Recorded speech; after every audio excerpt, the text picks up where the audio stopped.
like to do. That's right. And I have a special purpose to do it, and I want to thank everybody who's a part of that. Thank you. And I know you guys got special purposes and missions, and I'm happy to be part of yours. Thank you. But today is about agriculture equity. It's about healthy food access. It's about local food systems.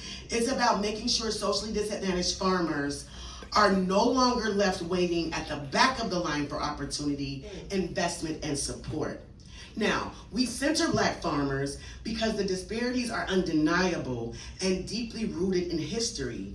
But just like the broader fight for civil rights, this work is ultimately about all people who have been excluded, overlooked, and left behind. Because when we stand up and pass laws, we help everybody, right?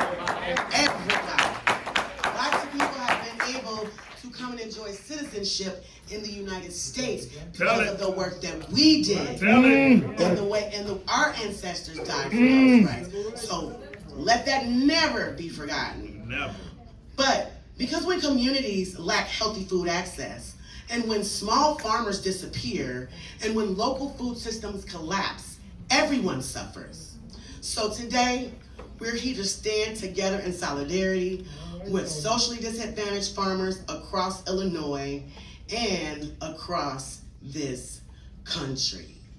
And so, it appears that we have reached the time where we need to be making our way to the Capitol for our group photo. I want to make sure that folks have had time to get something in their bellies because it is going to be a long day. I know some of you are on special teams. You need to check in with your lobby day leaders to get your assignments, and I want to provide a few moments for that. Thank you guys for being here today. Let's continue to make our voices heard. Go out there and tell them legislators what we need, what we want, and that we need it now because we've been waiting for far too long. Thank you, everyone. God bless you. About 100% of those licenses are social equity owned. Also, 31% of those businesses are Black owned businesses in the state of Illinois. The cannabis industry, last year, $2 billion in sales were generated. That meant $490 million in tax revenue to the state of Illinois. There's one important thing that I want to mention to you. Those monies go to a number of places, but one area they go to, the R3 grant program. So the R3 grant program it funds economic disinvestment. The R3 fund program in Illinois communities. It helps those who have been harmed by violence, excessive incarceration, economic disinvestment across 5 areas: civil legal aid, economic development, reentry, violence prevention, and youth development.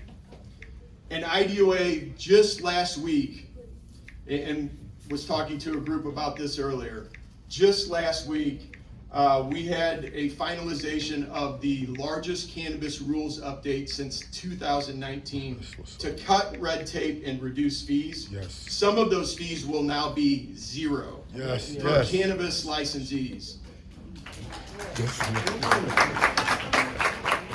We remain dedicated to fostering an equitable industry and continuing to reduce barriers for our growers in this state. I want to talk to you real quick about hemp, something that's also very important as far as diversifying agriculture in this state.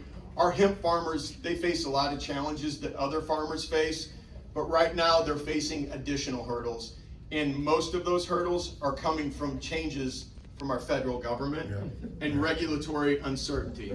I want our hemp farmers and Stewardship Alliance to know we support our hemp farmers in the state of Illinois. We have 3,553 acres of hemp in this state. One thing that I try to bring up every single time that I talk to ag groups, and please, please, please take down this number when I mention it, farmer mental health. Because We have not been in a position, an economic position like this since the 1980s. Mental health is a crisis in this country in so many ways, but our farmers are experiencing financial aspects literally they haven't experienced in 50 plus years. A lot of it caused by some of our federal policies that we are being forced to endure. The Farm Family Resource Initiative, and please remember this number, 833-FARM-SOS, 833-FARM-SOS. It's a helpline, telehealth option, 6 free telehealth visits with a mental health professional, a text option, an email option at no cost. It's 100% confidential, and you kids that are sitting right here in the middle of the auditorium, keep that number with you, because that's for anybody involved in agriculture. If you're a mother, a child, a farmer, whatever the case may be, and you see somebody who needs help, you give them that number. It's a sign of strength to reach out for help. It is not a sign of weakness. 833-FARM-SOS. And I want to thank SIU School of Medicine for the work that they do with us to make sure that that program is available. And then this is probably one of the highlights of the small talk, and sorry I'm a little long, that I'm giving today. So I'd like to announce the opening of the Illinois Specialty Crop Block Grant Program.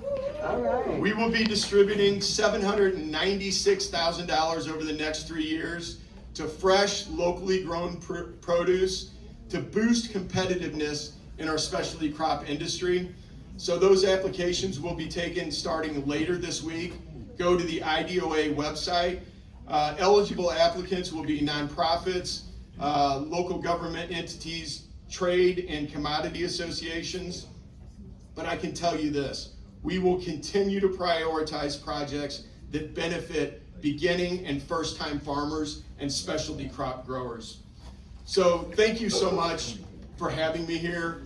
I hope you realize the advocate that you have in myself, in Governor Pritzker, in our administration, in the work that we do with Sonia Harper, with Senator Doris Turner. And I'm telling you, this team, Sonia and I met the third day she was on the House floor. She sat right in front of me, and she immediately turned, because I chaired ag at the time, and she's like, Jerry, I'm passionate about this. This is something that's very important to me. And I said, Sonia, we need to go talk to the speaker because you need to get on the ag committee. And now she's running the thing for the state of Illinois. Sonia, thank you for everything you do. We will continue to work with you. And honestly, I apologize for what's going on with the federal government and some of the dollars that have dried up. And the programs that we've had over the last couple of years as a pass-through agency, those fundings, most of them, many of them are not available. We're going to keep fighting to make sure that those dollars are available, and she's leading the fight. Thank you. Thank you.